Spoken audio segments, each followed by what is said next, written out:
नमस्कार, स्वागत है आपका संसद टीवी के विशेष कार्यक्रम सदन दिन भर में और मैं हूं आपके साथ अर्चना मिश्रा। जानेंगे संसद के दोनों सदनों के कामकाज के बारे में। कार्यक्रम की शुरुआत करते हैं, लेकिन सबसे पहले बात सुर्खियों की। संसद के बजट सत्र का हुआ समापन। 31 जनवरी से 10 फरवरी तक चला ये सत्र। अंतरिम बजट, भारत रत्न, श्वेत पत्र के साथ राम मंदिर पर चर्चा रहे सत्र के महत्वपूर्ण विषय। बजट सत्र के आखिरी दिन लोकसभा में प्रधानमंत्री नरेंद्र मोदी का वक्तव्य।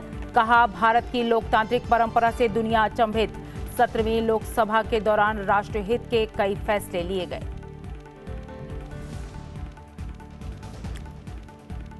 संसद के दोनों सदनों में ऐतिहासिक राम मंदिर निर्माण और रामलला की प्राण प्रतिष्ठा पर हुई चर्चा। 17वीं लोकसभा के अनुभव कथन पर सभी ने अपने अपने अनुभव साझा किए।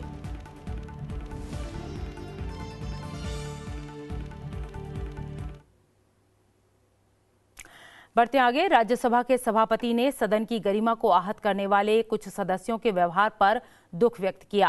उन्होंने पूर्व प्रधानमंत्री स्वर्गीय चौधरी चरण सिंह को भारत रत्न दिए जाने की बात पर विपक्ष के सदस्य की टिप्पणी को लेकर सदन की गरिमा को नसीहत दी। मेरे लिए अत्यंत पीड़ा का रहा है। मैं आपसे और मन से संरक्षण चाहता हूं। मर्यादित आचरण में रहना ऐसे पल आते हैं, मुश्किल हो जाता है। पूर्ण सद्भाव के साथ सदन की प्रतिष्ठा को ध्यान में रखते हुए दुखी और आहत मन से मैं आपके समक्ष चिंतन का एक विषय रखता हूं। यह सदन पूरे देश का प्रतीक है। इस सदन में जो भी आचरण होता है उसका चिंतन होता है, अध्ययन होता है, लोगों के मन में प्रसन्नता होती है, लोगों का मन दुखी भी होता है। ईमानदारी के प्रतीक, उत्कृष्ट आचरण के धनी, किसान और गरीब के हितकारी भारत के पूर्व प्रधानमंत्री चौधरी चरण सिंह को भारत का सर्वोच्च नागरिक सम्मान भारत रत्न देना स्वाभाविक रूप से सभी के लिए एक उत्सव का विषय होना चाहिए था। बाकी 4 महानुभावों को दिया, अत्यंत उत्सव का विषय होना चाहिए था। न समय को हम देख सकते, न ये कह सकते क्यों दिया। मैं ये भी आपके सामने कहना चाहता हूं कि आज दिन भर में बहुत से लोगों ने मुझे सूचित भी किया है। इस सदन की गरिमा का आहत होना और मेरे इस आसन पर विराजमान होना मेरे लिए दुखदायी रहा। आज मैं मानकर चलता हूं कि सदन का हर सदस्य भारत के इस महान सपूत को, जो भारत रत्न दिया गया, उस पर गर्व महसूस करता है। उनके पोते को उनके लिखित अनुरोध पर कुछ समय सदन में देना स्वाभाविक था। चौधरी चरण सिंह किसी परिवार में सीमित नहीं है। चौधरी चरण सिंह अपने उस परिवार के भी सीमित नहीं, वो पूरे देश में थे। जब ये मुद्दा उठा और जो आचरण मैंने देखा और आप सबने देखा, वो अप्रत्याशित था, अपमानजनक था, पीड़ादायक था, हमारी गरिमा के विपरीत था। हमारा आचरण इतना छोटा था उस दिन कुछ लोगों का कि मैं शर्मसार हो गया। मेरे मन में कई विचार आए और मेरे मन में एक विचार तुरंत पद त्याग का भी आया। फिर मेरे को बताया गया कि मैं इस पद पर पदासीन नहीं हूं। मैं इस पद पर पदासीन हूं by virtue of being ex officio the vice president of the country. उस पद की वजह से मैं यहाँ हूं। मैं कह सकता हूं कि मेरे जीवन में बहुत कठिन पल आए हैं। मैंने मेरे जवान बेटे को खोया है, लोगों ने सहानुभूति दी है, पर आज की पीड़ा, जब जयंत चौधरी बोल रहे थे और जयराम रमेश क्या कह रहा था, मैंने सुना है, मेरे कानों ने सुना है कि जाओ जहां जाना है। शमशान घाट के ऊपर उत्सव नहीं मनाया जाता है, ये हरकत नजरअंदाज नहीं कर सकते। मैंने देखी है, ये पीड़ा महसूस की है। मैं नहीं चाहता कि इस विषय को और आगे बढ़ाया जाए।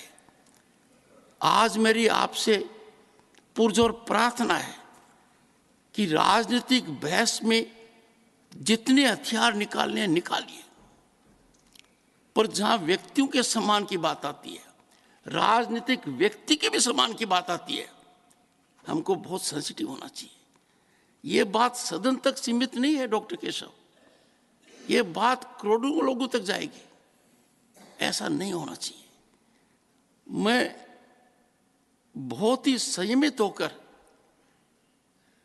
सद्भाव तरीके से, सदन की प्रतिष्ठा को दृष्टिगत रखकर, विवशपूर्ण वातावरण में हाथ दिल से ये बात कह रहा हूं। मेरा अनुरोध रहेगा सदन को कि हमको अलग से मिलकर, सदन के बाहर मिलकर, बैठकर इन विषयों पर एक मत होना चाहिए। इस जगह से मैंने किन किन को सम्मानित नहीं किया। मैं सदस्य के जन्मदिन को सम्मानित करता हूं, मैं हमारे खिलाड़ियों को सम्मानित करता हूं, जिनको ऑस्कर अवार्ड मिले मैं उनको सम्मानित करता हूं। मैं व्यक्तिगत रूप से ध्यान देता हूं। जब मुझे पता लगा कि इन 3 महानुभावों को भारत रत्न दिया गया है बिना समय गंवाए हुए, मुझे पता था कुछ लोग टिप्पणी कर सकते हैं कि इस आसन पर बैठकर आप प्रधानमंत्री का ट्वीट पढ़ रहे हो, पर मुझे लगा कि सभापति के रूप में मुझे तुरंत ये जानकारी सदन से शेयर करनी चाहिए, क्योंकि सदन का हर सदस्य ये महसूस करेगा कि पूर्व प्रधानमंत्री नरसिम्हा राव को भारत रत्न मिला है, डॉक्टर स्वामीनाथन को भारत रत्न मिला है, चौधरी चरण सिंह जी को भारत रत्न मिला है। अब क्या गुजरी होगी उस परिवार पर, क्या गुजरी होगी किसानों पर, गरीब पर, मजदूर पर, गांव के अंदर, कि जयंत चौधरी को बोलने नहीं दिया, उसके साथ अभद्र व्यवहार किया गया, अमानवीय तरीके से किया गया, इशारों से किया गया। ये आंखों से देखा मैंने। मैं बहुत दुखी हूं, and I am sure you will appreciate it. We must in one voice condemn it. व्यक्तिगत रूप से मैं इसकी इतनी भर्त्सना करता हूं कि मेरे पास शब्द नहीं है, और मैं आपसे भी अनुरोध करूंगा, चिंतन कीजिए, मंथन कीजिए। इस सदन की गिरावट की हद तक आ गए हम, अब हम इसको और न गिरने दें। मानकर चलिए इसका बहुत व्यापक असर होगा। खुशी का असर कम होता है, दुख बहुत लंबे समय तक पीड़ा देता है। आज के दिन क्या आवश्यकता थी? 2 मिनट बोल लेते, बात खत्म थी। मुझे लिखित पढ़ना पड़ा तो मुझे कहा जाता है कि पहले क्यों नहीं बताया। नियमों को देखेंगे नहीं, मेरे आचरण को जो मैंने कई सप्ताहों से किया दृष्टिगत नहीं रखेंगे, और अचानक टीका टिप्पणी करेंगे। मैं खड़गे जी का बहुत आदर करता हूं, उनका इतना लंबा राजनीतिक जीवन है, सादगी भरा जीवन है, पर मैं खून की घूंट पीता रहता हूं कि आसन की गरिमा का वो ध्यान नहीं रखते। मैं इस चीज को हमेशा दूसरी दृष्टि से देखता हूं, पर इसकी भी एक हद है। मैं इस आसन पर बैठा हूं, जगदीप धनखड़ के साथ कुछ भी कीजिए, आपका विवेक है। आसन को चुनौती देना, जोर से बोलकर चुनौती देना, ये किसी को भी शोभा नहीं देता, खास तौर से प्रतिपक्ष नेता को। मैं हाथ जोड़कर ये शब्द कहने के लिए आप सबसे माफ़ी मांगता हूँ कि इस सदन की इस गिरावट में मैं कोई अंकुश नहीं लगा पाया। राज्यसभा के सभापति जगदीप धनखड़ ने कहा कि अयोध्या में राम की जन्मस्थली पर मंदिर का निर्माण ऐतिहासिक और गौरवशाली है। उन्होंने कहा कि हमारा संविधान भी राम राज्य के आदर्शों से प्रेरित रहा है। साथ ही उन्होंने वर्तमान सरकार और प्रधानमंत्री की सकारात्मक भूमिका की चर्चा की। सभापति ने सदन के कार्यों और उपलब्धियों की भी चर्चा की। माननीय सदस्यगण, प्राचीन पावन नगरी अयोध्या में प्रभु श्री राम की जन्मस्थली पर उनके भव्य दिव्य मंदिर का निर्माण देश के लिए एक ऐतिहासिक और गौरवशाली उपलब्धि है। हम सभी सांसद पूरी एकता, श्रद्धा और भक्ति भाव से इस अवसर पर देशवासियों के उल्लास और उमंग में शामिल हैं। साथ ही इस प्रस्ताव के जरिए इसकी सराहना करते हैं। देश की विकास यात्रा में ये एक अविस्मरणीय क्षण है जो भारत के लिए सामाजिक, सांस्कृतिक और ऐतिहासिक रूप से अत्यंत महत्वपूर्ण है। भारतीय सभ्यता और संस्कृति के कण कण में प्रभु श्री राम, माता सीता और रामायण रचे बसे हैं। हमारे लोकतांत्रिक मूल्य और सभी के लिए न्याय को समर्पित हमारा संविधान राम राज्य के आदर्शों से प्रेरित रहा है। राम राज्य का आदर्श पूज्य बापू के हृदय में बसा था। ये हमारा परम सौभाग्य है कि हम सभी अयोध्या के मनोहरी मंदिर में रामलला के विग्रह की प्राण प्रतिष्ठा के साक्षी बने। अयोध्या में प्रभु श्री राम का मंदिर सिर्फ पत्थरों का ढांचा भर नहीं है, बल्कि आस्था और भक्ति के अनंत भावों से परिपूर्ण है। 22 जनवरी 2024 पूरे भारतवर्ष के लिए एक ऐसी तिथि है जिसने देश के कोने कोने को अद्भुत आनंद और उत्साह से भर दिया। दुनिया भर की अलग अलग संस्कृतियां में भी श्री राम मंदिर की खूबी चर्चा रही है। हर ओर आस्था का सागर उमड़ता दिखा। यह एक राष्ट्रीय पर्व का दिन बन गया जिसको लेकर युग युगांतर तक हमारी पीढ़ियां अभिभूत होती रहेंगी। हमारे माननीय प्रधानमंत्री ने भगवान राम से जुड़े इस पावन अवसर पर पूरे देश को एक सूत्र में पिरोने में अतुलनीय भूमिका निभाई है। उन्होंने श्री रामलला के विग्रह की प्राण प्रतिष्ठा के अनुष्ठान के लिए पूरे समर्पित भाव से कठिन नियमों का पालन किया। इस दौरान वे नासिक से लेपाक्षी और त्रिप्रयार से लेकर रामेश्वर तक प्रभु श्री राम से जुड़े महत्वपूर्ण तीर्थ स्थानों पर भी गए और राष्ट्रीय एकता का संदेश दिया।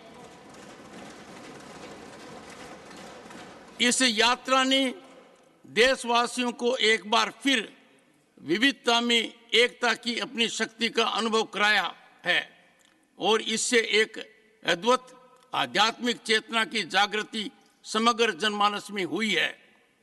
22 जनवरी को प्राण प्रतिष्ठा के कार्यक्रम में माननीय प्रधानमंत्री जी ने बहुत विस्तार से देश की इस आध्यात्मिक चेतना के जागृत होने की बात कही है।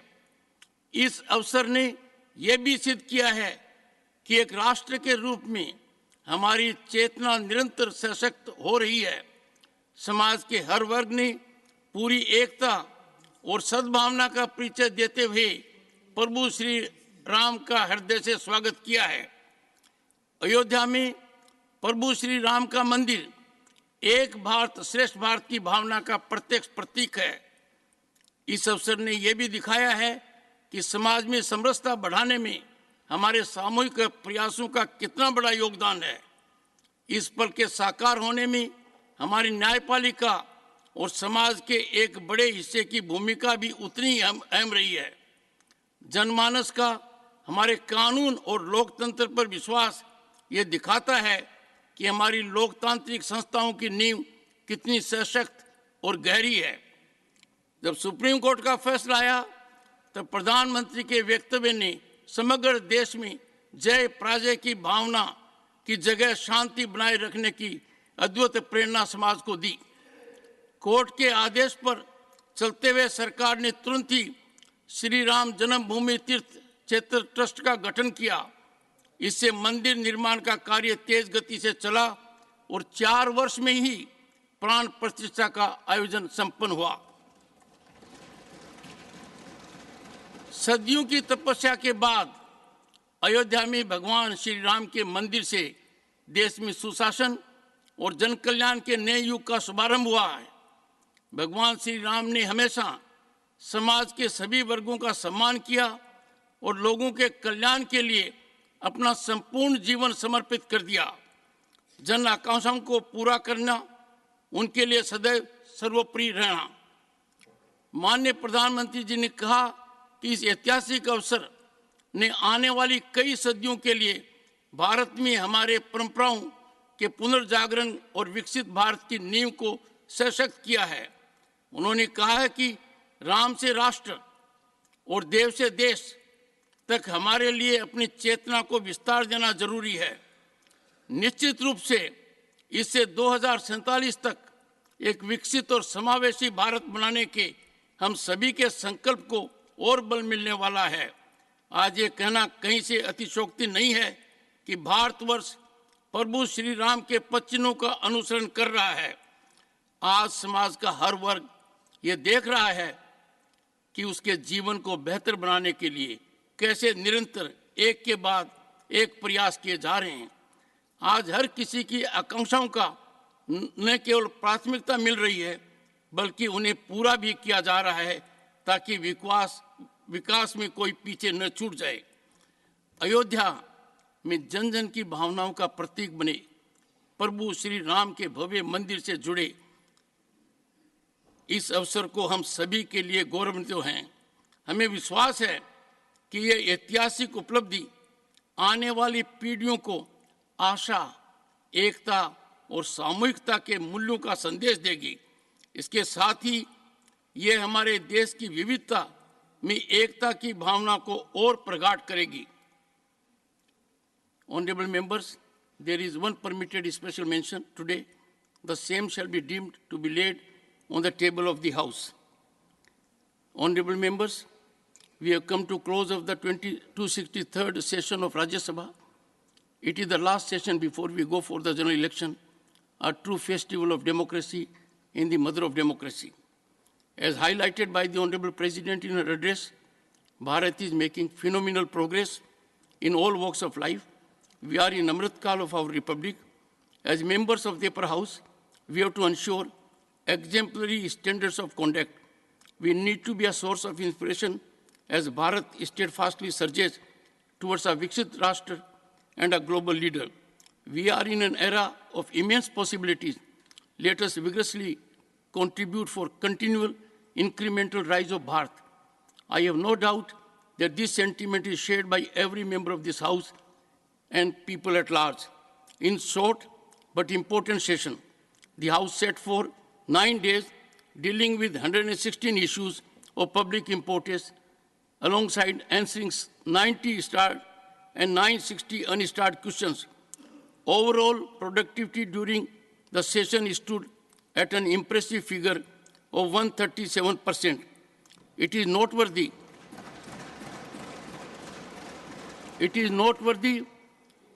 that during this session, honorable members spoke in 15 regional languages with simultaneous interpretation in Hindi and English. In addition to the discussion on the motion of thanks to President's address and interim union budget, this House also passed 7 bills, including public examinations, prevention of unfair means bill, water prevention and control of pollution amendment bill, Jammu and Kashmir local bodies laws amendment bill, and constitution amendment bills related to inclusion of scheduled caste and scheduled tribes. I would like to mention that 22 private member bills have been introduced in this session. Honorable members, the House also bade farewell to 68 members. Out of these, 3 members retired in month of January, and the remaining 65 would be retiring between February to July this year. let me express our profound appreciation for the distinct service rendered by each one of our esteemed retiring colleagues. I extend my heartfelt appreciation to the Honorable Deputy Chairperson, Sri Harivansh Ji, and members of the panel of Vice Chairpersons for assisting me in conducting the proceedings of the House. I also thank Leader of the House, the Leader of the Opposition, Minister of Parliamentary Affairs, the leaders of various parties, and honorable members for their cooperation. I acknowledge the untiring efforts of the Secretary General and his team of dedicated officers and staff in ensuring that the session runs smoothly. Before I conclude, I would like to extend my good wishes to all of you for the forthcoming festivals and for the general election. Lok Sabha अध्यक्ष ओम बिरला ने कहा कि प्रभु श्री राम के मंदिर का निर्माण देश के लिए ऐतिहासिक और गौरवशाली उपलब्धि है। उन्होंने कहा कि इस प्रस्ताव के माध्यम से इसकी सराहना करते हैं। ये देश के विकास यात्रा में एक अविस्मरणीय पल है। भारतीय सभ्यता और संस्कृति के कण कण में प्रभु राम, माता सीता और रामायण बसे हैं। हमारा संविधान भी राम राज्य के आदर्शों से प्रेरित रहा है। उन्होंने कहा कि भगवान श्री राम ने लोगों के कल्याण के लिए अपना संपूर्ण जीवन समर्पित कर दिया। पावन नगरी अयोध्या में प्रभु श्री राम की जन्मस्थली पर उनके भव्य दिव्य मंदिर का निर्माण देश के लिए एक ऐतिहासिक और गौरवशाली उपलब्धि है। हम सभी सांसद पूरी एकता, श्रद्धा और भक्ति भाव से इस अवसर पर देशवासियों के उल्लास और उमंग में शामिल हैं। साथ ही इस प्रस्ताव के जरिए इसकी सराहना करते हैं कि देश की विकास यात्रा में ये एक अविस्मरणीय क्षण है जो भारत के लिए सामाजिक, सांस्कृतिक और ऐतिहासिक रूप से अत्यंत महत्वपूर्ण है। भारतीय सभ्यता और संस्कृति के कण कण में प्रभु श्री राम, माता सीता और रामायण रचे बसे हैं। हमारे लोकतांत्रिक मूल्य और सभी के लिए न्याय को समर्पित हमारा संविधान राम राज के आदर्शों से प्रेरित रहा है। राम राज का आदर्श पूज्य बापू के हृदय में बसा था। यह हमारा परम सौभाग्य है कि हम सभी अयोध्या के मनोहारी मंदिर में राम लला के विग्रह की प्राण प्रतिष्ठा के साक्षी बने। अयोध्या में बन रहा प्रभु श्री राम का मंदिर सिर्फ पत्थरों का ढांचा भर नहीं है, बल्कि आस्था और भक्ति के अनंत भावों से परिपूर्ण है। 22 जनवरी 2024 पूरे भारतवर्ष के लिए एक ऐसी ही ऐतिहासिक तिथि है जिसने देश के कोने कोने को अद्भुत आनंद और उत्साह से भर दिया है।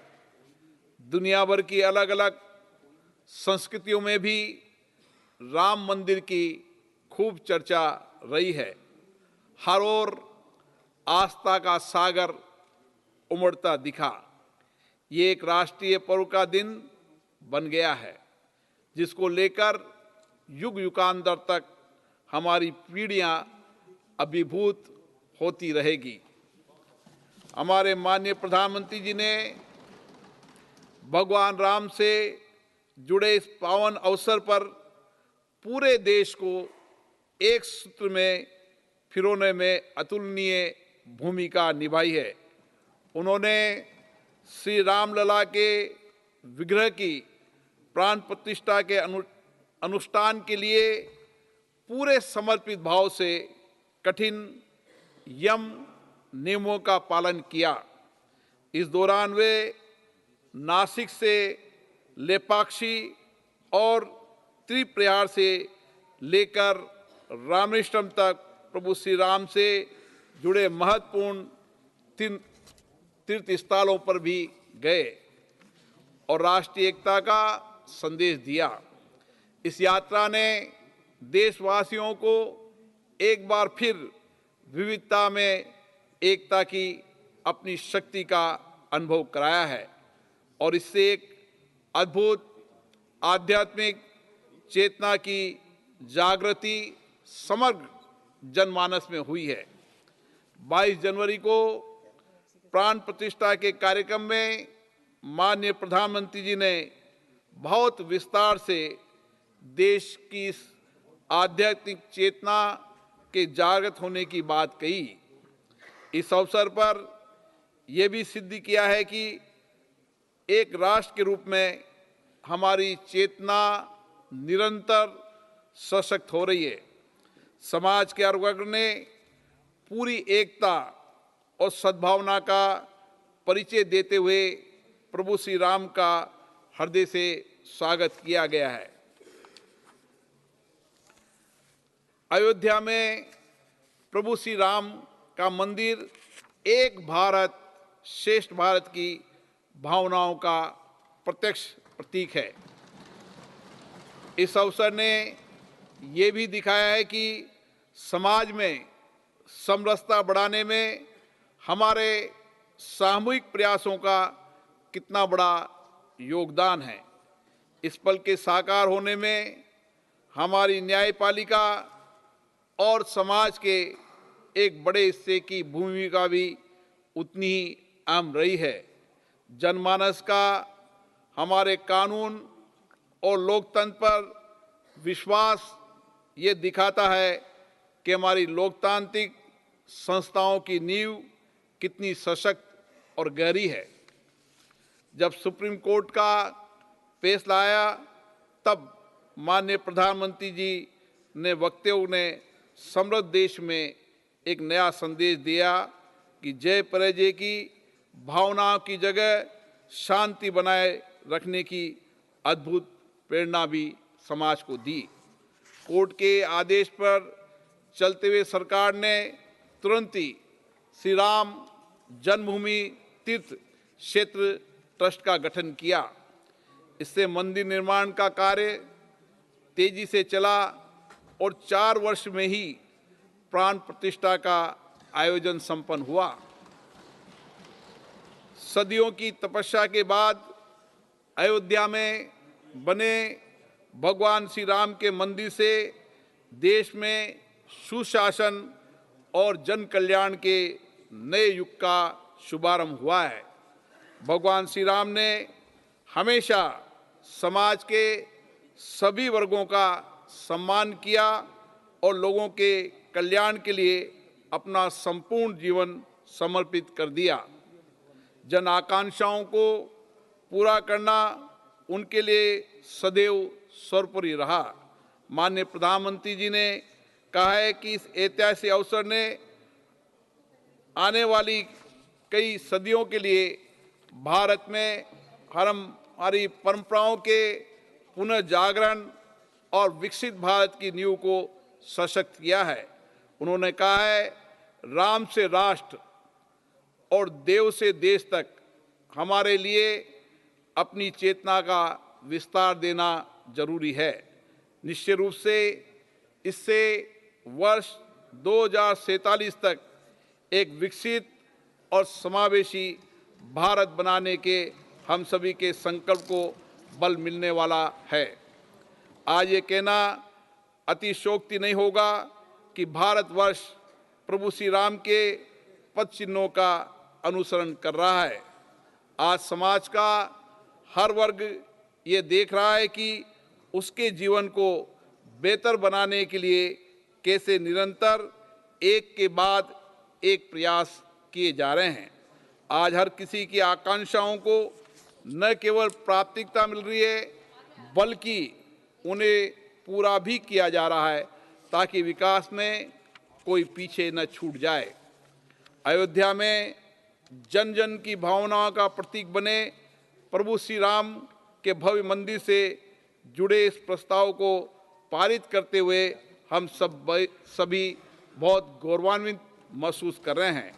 हमें विश्वास है कि ऐतिहासिक उपलब्धि आने वाली पीढ़ियों को आशा, एकता और सामूहिकता के मूल्यों का संदेश देगी। इसके साथ ही यह हमारे देश की वीरता में एकता की भावनाओं को भी प्रगाढ़ करेगी। धन्यवाद। तो कार्यक्रम सदन निर्भर में वक्त हो गया एक ब्रेक का। ब्रेक के बाद बताएंगे कि सदन में प्रधानमंत्री नरेंद्र मोदी ने क्या कहा। देखते रहिए संसद TV.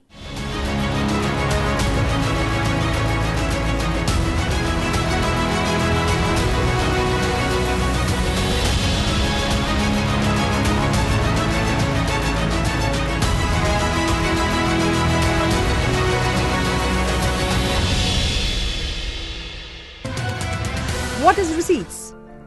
In the capital account of the consolidated fund, receipts are grouped under three broad heads: public debt, recoveries of loans and advances, and miscellaneous receipts.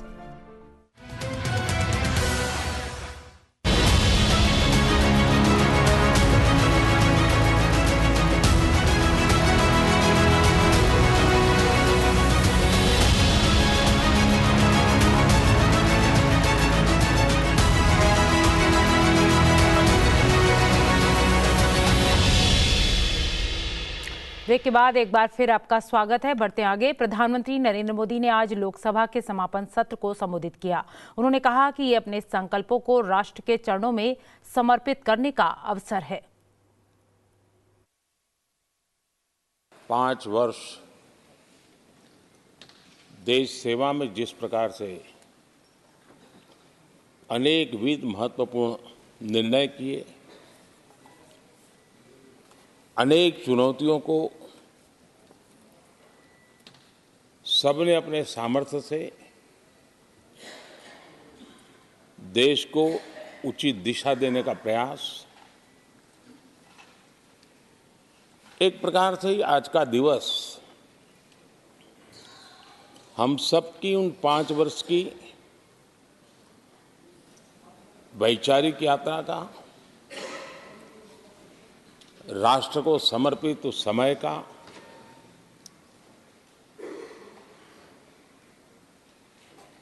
देश को फिर से एक बार अपने संकल्पों को राष्ट्र के चरणों में समर्पित करना यह अवसर है।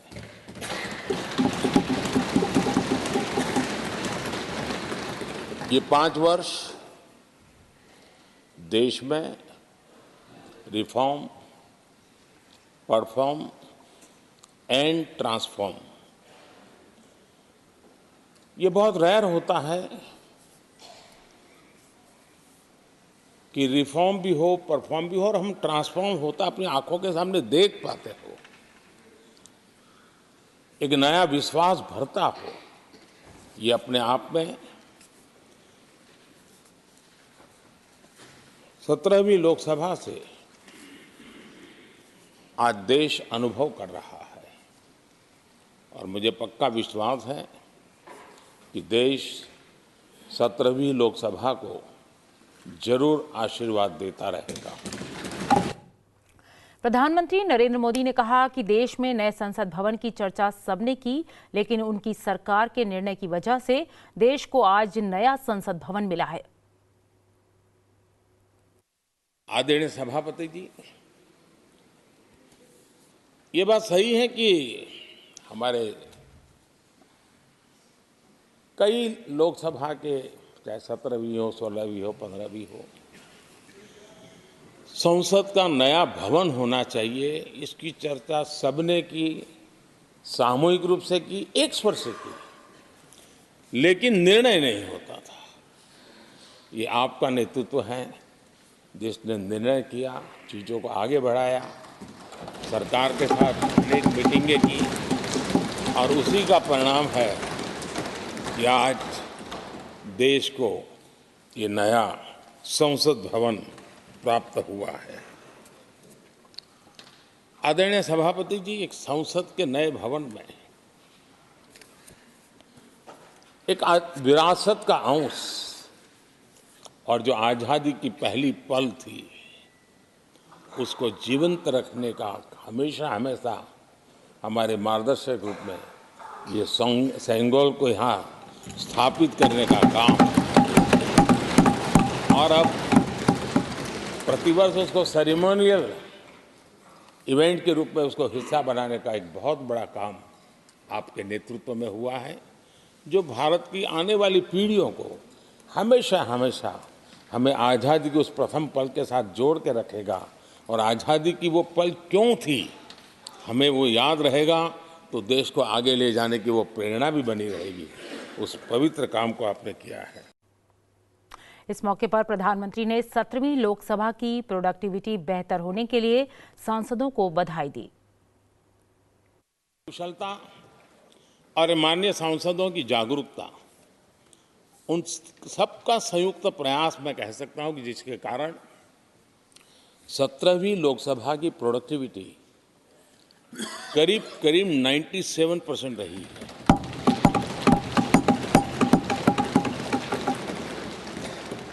%97 प्रोडक्टिविटी अपने आप में प्रसन्नता का विषय है, लेकिन मुझे विश्वास है कि आज जब 17वीं लोकसभा की हम समाप्ति की तरफ बढ़ रहे हैं, तब एक संकल्प लेकर के 18वीं लोकसभा प्रारंभ होगी कि हम हमेशा 100% से ज़्यादा प्रोडक्टिव वाली हमारी कार्यवाही करेंगे। प्रधानमंत्री ने कहा कि जम्मू कश्मीर के लोग सामाजिक न्याय से वंचित थे। आज हम संतुष्ट हैं कि हमने सामाजिक न्याय के प्रति अपनी प्रतिबद्धता के अनुरूप जम्मू कश्मीर के लोगों को सामाजिक न्याय दिलाया है। एक रुकावट चुभती थी, लेकिन इसी सदन ने धारा 360 आर्टिकल 370 हटा करके संविधान के पूर्ण रूप को उसके पूर्ण प्रकाश के साथ उसका प्रकटीकरण हुआ। और मैं मानता हूं जब संविधान के 75 वर्ष हुए हैं, जिन जिन महापुरुषों ने संविधान को बनाया है उनकी आत्मा जहां भी होगी जरूर हमें आशीर्वाद देते होंगे। ये काम हमने पूरा किया। कश्मीर के भी जम्मू कश्मीर के लोगों को सामाजिक न्याय से वंचित रखा गया था। आज हमें संतोष है कि सामाजिक न्याय का जो हमारा कमिटमेंट है वो हमारे जम्मू कश्मीर के भाई बहनों को भी पहुंचा करके हम आज एक संतोष की अनुभूति कर रहे हैं। आदरणीय अध्यक्ष जी, आतंकवाद नासूर बनके देश के सीने पर गोलियां चलाता रहता था। मां भारती की धरा आए दिन रक्त रंजित हो जाती थी। देश के अनेक वीर होनहार लोग आतंकवाद के कारण बलि चढ़ जाते थे। हमने आतंकवाद के विरुद्ध सख्त कानून बनाए, इसी सदन ने बनाए। मुझे पक्का विश्वास है कि उसके कारण जो लोग ऐसी समस्याओं का लिए जूझते हैं उनको एक बल मिला है, मानसिक रूप के उनका कॉन्फिडेंस बढ़ा है और भारत को पूर्ण रूप से आतंकवाद से मुक्ति का उसमें एक एहसास हो रहा है और वो सपना भी सिद्ध होके रहेगा।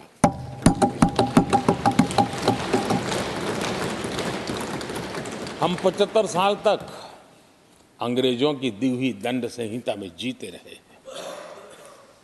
हम गर्व से कहेंगे देश को, नई पीढ़ी को कहेंगे, आप अपने पोते पोती को कह सकेंगे गर्व से कि देश 75 साल भले दंड संहिता में जिया, लेकिन अब आने वाली पीढ़ी न्याय संहिता में जिएगी। और यही सच्चा लोकतंत्र है। आदरणीय अध्यक्ष जी, मैं आपका एक बात के लिए और अभिनंदन करना चाहूंगा कि नया सदन, इसकी भव्यता वगैरह तो है ही, लेकिन उसका प्रारंभ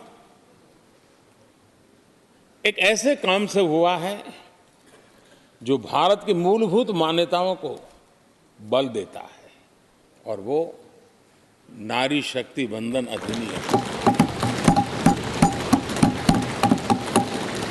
जब भी इस नए सदन की चर्चा होगी तो नारी शक्ति वंदन अधिनियम इसका जिक्र हो करके, यानी एक, और भले ही वो छोटा सत्र था लेकिन दूरगामी निर्णय करने वाला सत्र था। इस नए सदन की पवित्रता का एहसास उसी पल शुरू हो गया था, जो हम लोगों को एक नई शक्ति देने वाला है, और उसी का परिणाम है कि आने वाले समय में जब बहुत बड़ी मात्रा में यहाँ हमारी माताएं बहनें बैठी होगी, देश गौरव की अनुभूति होगी।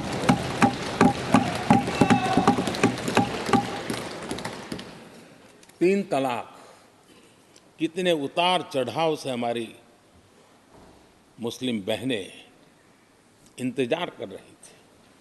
अदालतों ने उनके पक्ष में निर्णय किए थे, लेकिन वो हक उनको प्राप्त नहीं हो रहा था। मजबूरियों से गुजारा करना पड़ रहा था। कोई प्रकट रूप से कहे, कोई अप्रकट रूप से कहे, लेकिन 3 तलाक से मुक्ति का बहुत महत्वपूर्ण और नारी शक्ति के सम्मान का काम 17वीं लोकसभा ने किया है। सभी मान्य सांसद, उनके विचार कुछ भी रहे हो, उनका निर्णय कुछ भी रहा हो, लेकिन कभी न कभी तो कहेंगे कि हाँ, इन बेटियों को न्याय देने का काम भी करने के समय हम वहां मौजूद हैं। प्रधानमंत्री ने कहा कि ये 5 साल देश में रिफॉर्म, परफॉर्म और ट्रांसफॉर्म के थे। ऐसा बहुत कम होता है कि सुधार और प्रदर्शन दोनों होते हैं। आदरणीय अध्यक्ष जी, देश ने जो आर्थिक रिफॉर्म किए हैं उसमें 17वीं के लोकसभा के सभी माननीय सांसदों की बहुत बड़ी भूमिका रही है। बीते वर्षों में हजारों कंप्लायंसेस बेवजह हम जनता जनार्दन को ऐसी चीजों में उलझाए रखा। ये गवर्नेंस की एक ऐसी विकृत व्यवस्था विकसित हो गई, उसमें से मुक्ति दिलाने का बहुत बड़ा काम हमारे यहाँ हुआ है, और इसके लिए भी ये सदन का मैं आभारी हूँ। यानी इस प्रकार के कंप्लायंसेस के बोझ में सामान्य व्यक्ति तो दब जाता है। और मैंने तो एक बार लाल किले से भी कहा था, हम जब मिनिमम गवर्नमेंट मैक्सिमम गवर्नेंस कहते हैं, मैं दिल से मानता हूं कि लोगों की जिंदगी में से जितना जल्द सरकार निकल जाए उतना ही लोकतंत्र का सामर्थ्य बढ़े।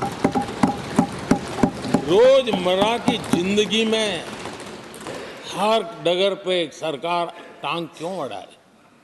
हाँ, जो अभाव में है उसके लिए सरकार हर पल मौजूद हो, लेकिन सरकार का प्रभाव उसकी जिंदगी को ही रुकावट बना दे, ऐसी लोकतंत्र नहीं हो सकता है।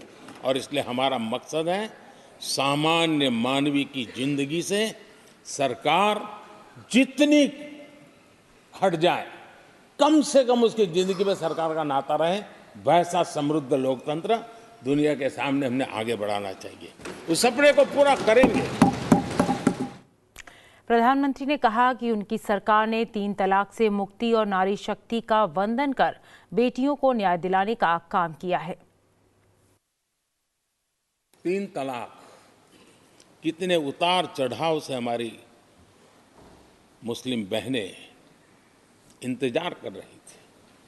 अदालतों ने उनके पक्ष में निर्णय किए थे, लेकिन वो हक उनको प्राप्त नहीं हो रहा था। मजबूरियों से गुजारा करना पड़ रहा था। कोई प्रकट रूप से कहे, कोई अप्रकट रूप से कहे, लेकिन 3 तलाक से मुक्ति का बहुत महत्वपूर्ण और नारी शक्ति के सम्मान का काम 17वीं लोकसभा ने किया है।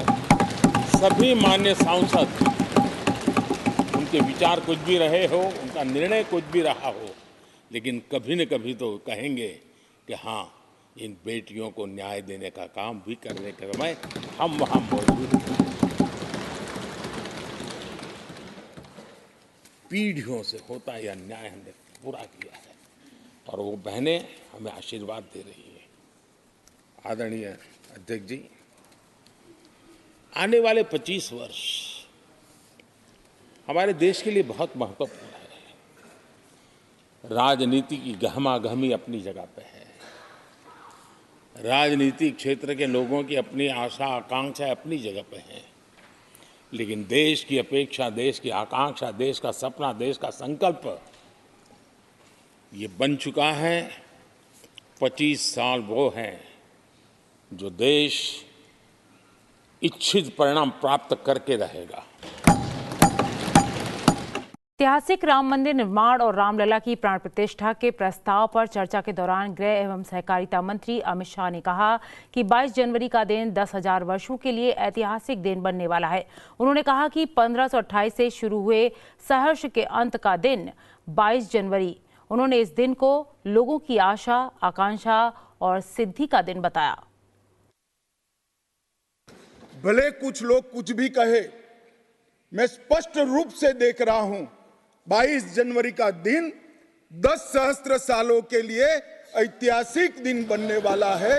ये सबको समझकर चलना चाहिए। मान्यवर जो इतिहास को पहचानते नहीं, ऐतिहासिक पलों को पहचानते नहीं, वो अपने अस्तित्व को, अपने वजूद को कहीं ना कहीं खो देते हैं। मैं आज फिर से एक बार कहने वाला हूं मान्यवर कि 22 जनवरी का दिन 10 सहस्त्र से भी अधिक सालों तक इस देश का ऐतिहासिक दिन है। मान्यवर 22 जनवरी का दिन 1528 से शुरू हुई एक संघर्ष और अन्याय के सामने लड़ाई का एक आंदोलन के अंत का दिन है। 1528 से चली हुई ये न्याय की लड़ाई यहां पर समाप्त। मान्यवर 22 जनवरी का दिन करोड़ों भक्तों के आशा, आकांक्षा और सिद्धि का दिन है। उनकी आज आशा आकांक्षाएं सिद्ध हुई है। मान्यवर 22 जनवरी का दिन भारत की, समग्र भारत की, मैं चाहूंगा कि समग्र भारत पर पूरा सदन गौर करे। 22 जनवरी का दिन समग्र भारत की आध्यात्मिक चेतना के पुनः जागरण का दिन आज इतिहास में बन चुका है। मान्यवर 22 जनवरी का दिन महान भारत की यात्रा की शुरुआत का दिन है। 22 जनवरी के दिन मां भारती को विश्व गुरु के मार्ग पर ले जाने को प्रशस्त करने वाला दिन मान्यवर बनने वाला है। मान्यवर ये देश की कल्पना राम और रामचरित्र के बगैर कर ही नहीं सकती। जो इस देश को पहचानना चाहते हैं, जानना चाहते हैं, जीना चाहते हैं, राम और रामचरित मानस के बगैर वो जी ही नहीं सकते। राम का चरित्र और राम ये देश के जनमानस का प्राण है। ये सबको समझना चाहिए, सबको स्वीकारना चाहिए। और इसीलिए मान्यवर हमारे संविधान की पहली प्रत से लेकर महात्मा गांधी के आदर्श राज्य की कल्पना को राम राज का नाम दिया गया। संविधान में भी राम दरबार को स्थान दिया गया। मान्यवर जो लोग राम के अलावे भारत की कल्पना करते हैं वो भारत को नहीं जानते, वो हमारे गुलामी के काल का प्रतिनिधित्व करते हैं। मान्यवर राम व्यक्ति नहीं है, राम प्रतीक है। करोड़ों लोगों का आदर्श जीवन कैसे जीना चाहिए, इसीलिए उनको मर्यादा पुरुषोत्तम किया गया। राम का राज्य किसी एक धर्म, एक संप्रदाय के विशेष के लिए नहीं है। राम का राज्य, आदर्श राज्य कैसा होना चाहिए, इसका प्रतीक न केवल भारत, समग्र दुनिया के देशों के लिए बना हुआ है मान्यवर। और इसलिए मैं मानता हूं कि राम और राम के चरित्र को फिर से प्रस्तावित करने का काम 22 जनवरी को हुआ है, मोदी जी के हाथ से हुआ है, वो इस देश के लिए सौभाग्य का विषय है। गृह मंत्री अमित शाह ने कहा कि पूरे समाज को साथ लेकर मंदिर का निर्माण किया गया है। हर प्रदेश और आसपास के सभी देशों के रामकाज के लिए कुछ ना कुछ नया जुड़ा है। कई प्रदेशों में और कई प्रकार के धर्मों में भी रामायण का जिक्र, रामायण का अनुवाद, रामायण से बनी परंपराएं और रामायण को अपने राष्ट्रीय चेतना का एक आधार बनाने का काम हुआ है। कई सारे रामायणों का उल्लेख है। संस्कृत में वाल्मीकि रामायण, अध्यात्म रामायण, आनंद रामायण, अवधी में रामचरितमानस, ओडिया में 13 प्रकार के रामायण, तेलुगु में रंगनाथ रामायण, रघुनाथ रामायण, कन्नड़ में कुमुदेंदु रामायण, तोरवे रामायण, बतलेश्वर रामायण, असमिया में कथा रामायण, सप्तकांड रामायण और शंकरदेव ने भी वरगीत के अंदर रामायण का वर्णन किया। बंगला में भी रामायण मिलेगा, कश्मीर में भी राम अवतार चरित मिलेगा, बौद्ध परंपराओं में भी हनुमान जातक में रामायण का जिक्र मिलेगा, मैथिली में भी रामायण है, पंजाबी में गोविंद रामायण है। इतना ही नहीं, ओवैसी साहब चले गए, मुल्ला मसीही ने भी रामायण मसीही लिखकर सबके लिए इस आदर्श को प्रस्तावित किया है। कई सारे देशों में भी रामायण को स्वीकारा है और एक आदर्श ग्रंथ के रूप में प्रस्तावित किया है। विदेशों में नेपाल, जावा, इंडोनेशिया, कंबोडिया, तिब्बत, ये सभी देश भाषाओं में रामायण का अनुवाद भी हुआ है और उससे प्रेरणा भी ली जाती है।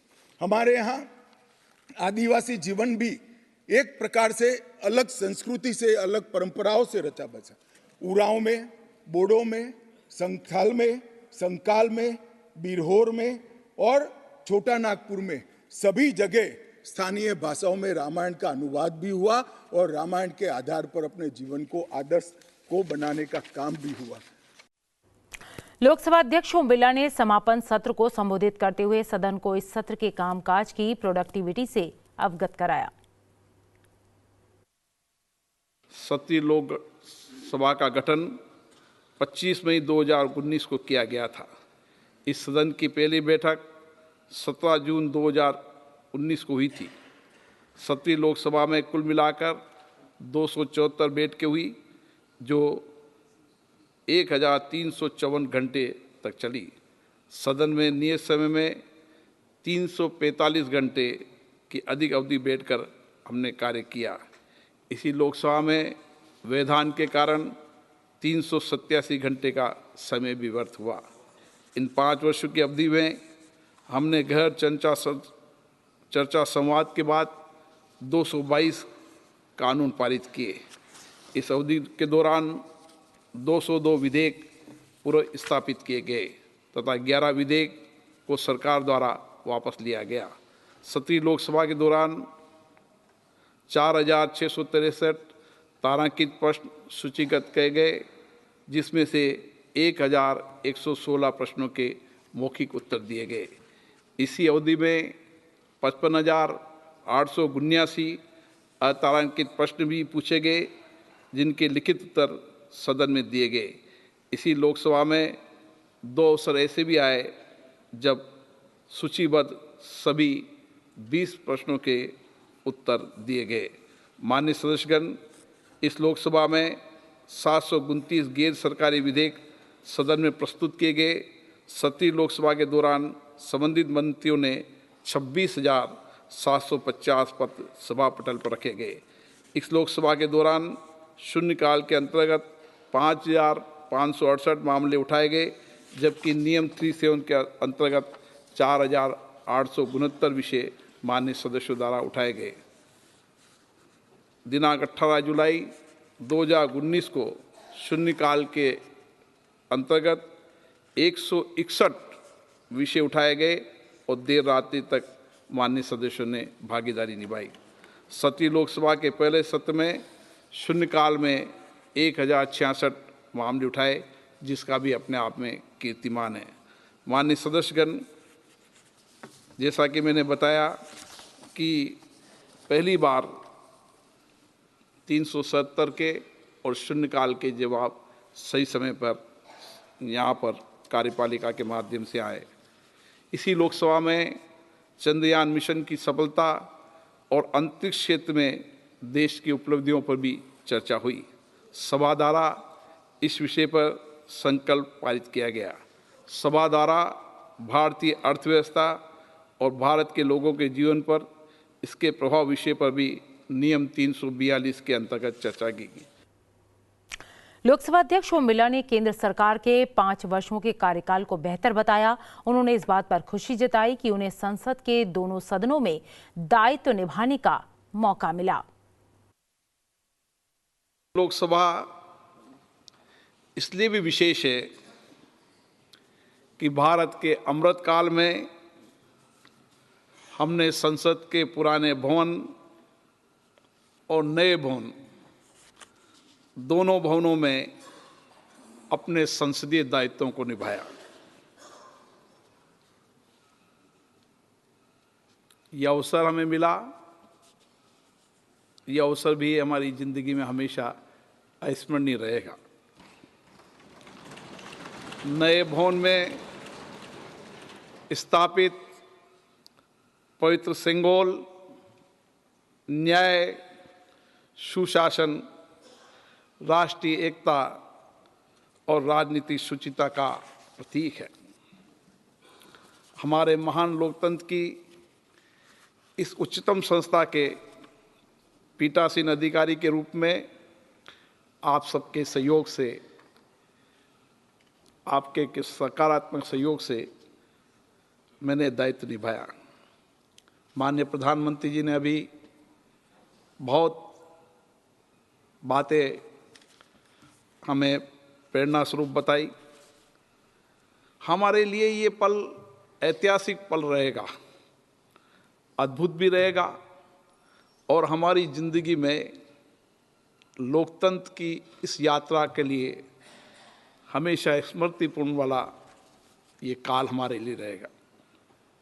इस 5 वर्ष के अंदर जनता के लोकतंत्र के प्रति, लोकतांत्रिक संस्थाओं के प्रति विश्वास बढ़े, इसके लिए सभी माननीय सदस्यों ने अपने अपने क्षेत्र की जनता की आशाओं, आकांक्षाओं को पूरा करने का प्रयास किया। यहाँ अपने क्षेत्र के मुद्दे भी उठाए, देश के मुद्दे भी उठाए और मैं सरकार को भी धन्यवाद देता हूँ कि उन्होंने पहली बार शून्यकाल जैसे विषय का सकारात्मक उत्तर देकर एक नई परंपरा भी स्थापित की। माननीय सदस्यगण, मुझे 19 जून 2019 को सर्वसम्मति से सभा का अध्यक्ष चुना गया।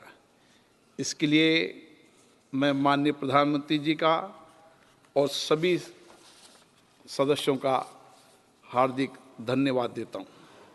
मेरे लिए भी ये 5 वर्ष जीवन के लिए महत्वपूर्ण है और अविस्मरणीय रहेंगे, क्योंकि आपके साथ जो पल मैंने गुजारे हैं वो मुझे हमेशा प्रेरणा देते रहेंगे। लोकसभा अध्यक्ष ने दोनों भवनों में काम करने का मौका मिला, ऐसा कहा उन्होंने और इस बात पर खुशी जताई और अपने संस्मरणों को भी साझा किया। लोकसभा अध्यक्ष ने कहा कि इस सदन ने कई ऐतिहासिक विधेयक पारित किए जो लंबे समय तक याद किए जाएंगे। इस सदन में बहुत महत्वपूर्ण ऐतिहासिक विधेयक पारित हुए। हम अंग्रेजों के कानूनों को लेकर चल रहे थे।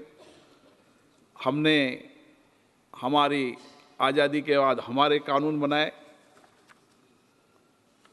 भारतीय न्याय संहिता, भारतीय साक्ष्य बिल, भारतीय नागरिक सुरक्षा संहिता और विशेष रूप से इस सदन ने जम्मू कश्मीर पुनर्गठन विधेयक भी पारित किया।